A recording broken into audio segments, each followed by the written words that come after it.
Today it's cluster and zone. Hydrangeas, roses, stock.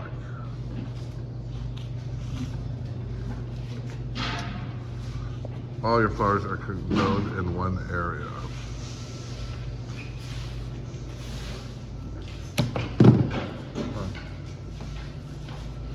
Very pretty. You can always tell a good flower arrangement from across the room. If it's readable, it's right. If it's like, I'm not sure, it's a mess. Something's wrong. So make your designs very broad, very graphic, readable from across the room, like that one. Here was our first project the other day, a rose topiary, a charmer. How many days have you been in my school? Just one. Half a day. Half a day. Not Yes, even half one. a day. It's spectacular. You're a good little designer. Thank you.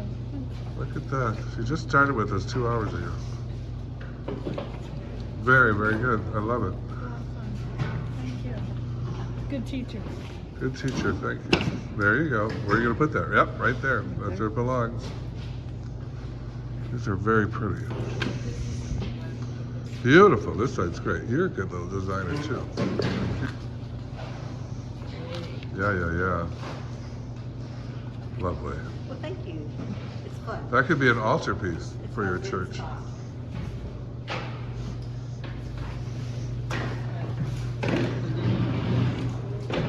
I like this one a lot. How long have you been doing flowers? 0 today. 0. Today's our first day. Spin it around. It's really, really cover of a magazine.